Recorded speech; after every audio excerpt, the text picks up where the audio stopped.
Yesu nashimwe, uyu munsi rero ku bantu bizera ko Imana ishobora byose, mbazaniye ibintu bidasanzwe, ndagira ngo mbabwire ibintu bishobora kuba byahindura amateka y'ubuzima bwanyu.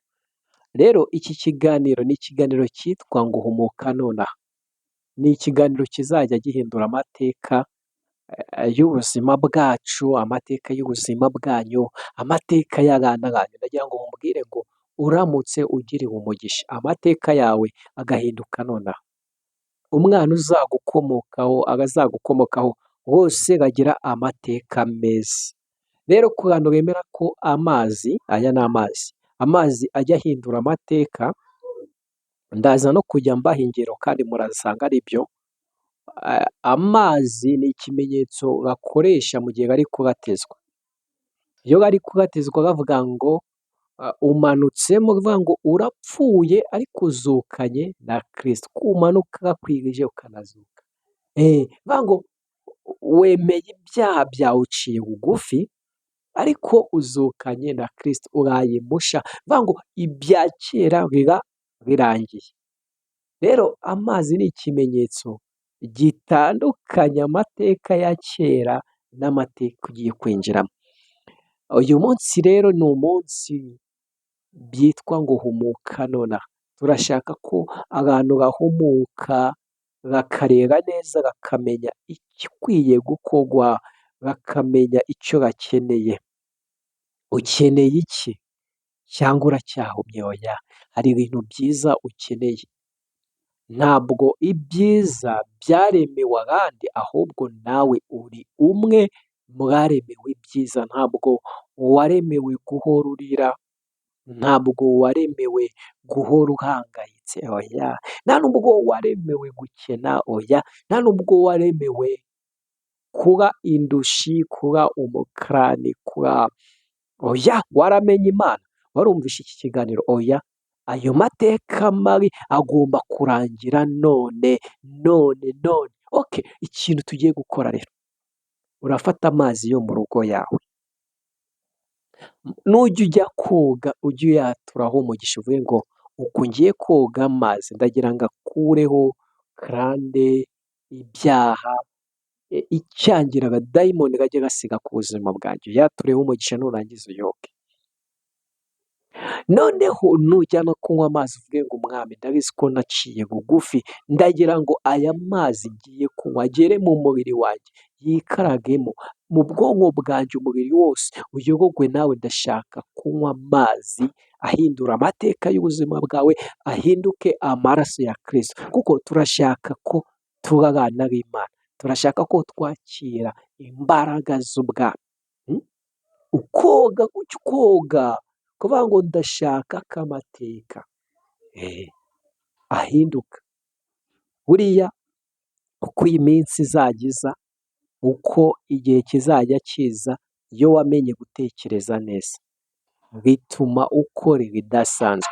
Ariko igihe cyose uzaguma mu bwigunge uvuga ngo ntibishoboka, bizaba ibidashoboka. Ariko ndakubwiza ukuri, nta kidashoboka. Ahubwo wimanza wimenye, uvuge ngo ndashaka iki, ndashaka kubona iki. Numara kumenya icyo ushaka, biratuma ukora ibidasanzwe. Rero hari ibintu tugomba kurwanya ku buzima bwacu, bigatuma dufata ingamba zikomeye zo gukora cyane.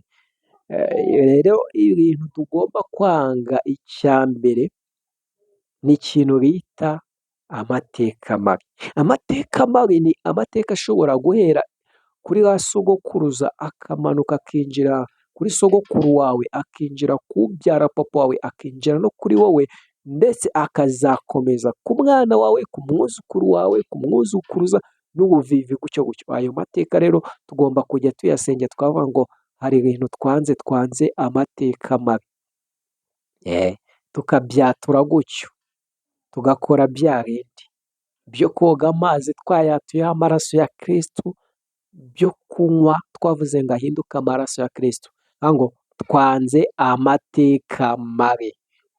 Nimba uri kumwe nanjye ujye ubimbwira muri komenti, unakore follow kuri TikTok, ukore subscribe kuri YouTube, kugira ngo dukurikirane ibiganiro byacu.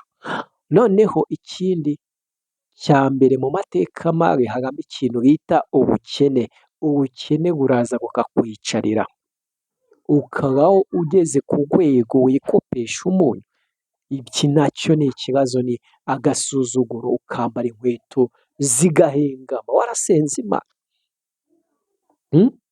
Ni ikibazo,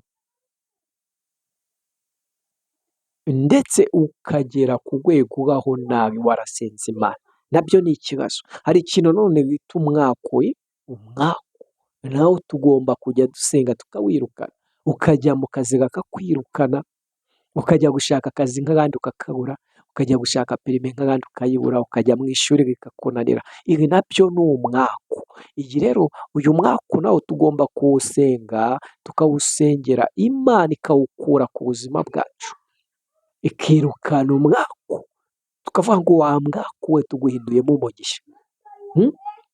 Imana igakora ibidasanzwe ku mwaku. Icya gatatu tugomba gusengera ni ikintu bita karande.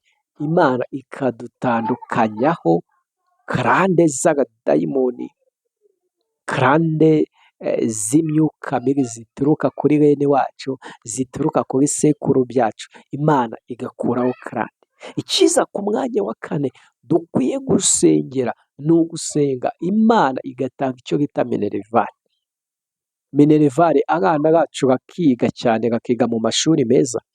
Ikibazo kijya kibaho ugasanga ubuzima bw'abantu bamwe na bamwe ni uko minerivare ziba zabuze. Ugasanga umwana ntagiye ku ishuri, ugasanga amashuri ayaretse akiri mato. Iyi ni karande. Ndakubwiza ukuri ko kwiga bituma umuntu afunguka mu mutwe, noneho akamenya gutekereza neza, akagira icyo bita etike, akamenya icyo akwiye gukora.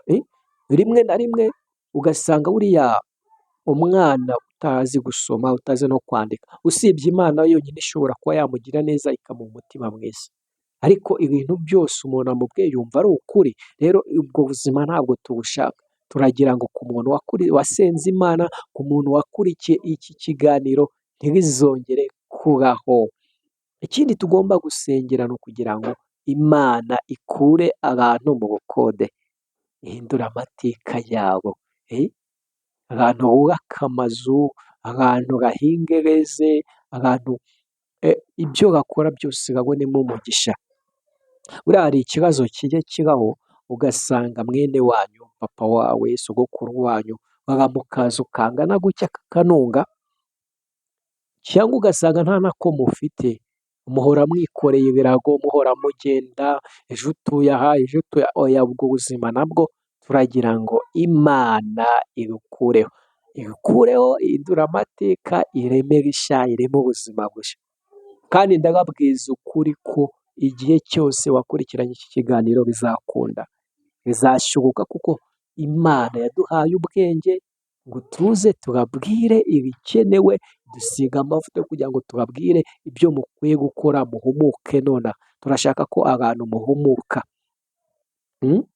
Ikintu cyitwa agasuzuguro, abadayimoni gasuzugura umuntu, ugasanga umuntu w'umugabo, akana gatoya ngo ni kuba gafite amafaranga cyangwa ari bose, bari kumwita kadogo, peti, bitewe n'ubuzima wabayemo. Rero Imana ijya ihindura amateka. Wasi niba uri gukora akazi kabi wowe ushaje, ariko byibura umwana wawe uze wumve iki kiganiro, udusenge Imana izamuhindurira amateka, nawe aguhindurira amateka, igukureho agasuzuguro k'abadayimoni ko kwitwa kadogo. Uri umuntu w'umugabo. Hari ibintu umuntu adakwiye gukora bitewe n'ubuzima. Niyo mpamvu ukwiye kumenya Imana igahindura amateka y'ubuzima bwawe. Ariko tujya tubivuga mukavuga ngo ni amagambo, ngo ntibishoboka. Njyewe mfite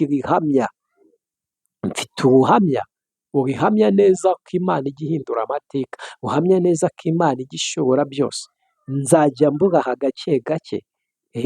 Dufite ubuhamya ukuntu twasengeye ibiceri 30, nkabyaturaho umugisha, nkavuga ngo Mana, ndashaka ko aya mafaranga, ntabwo nshaka kujya ndara niguye. Nararaga mu kazu kameze gutya gatoya,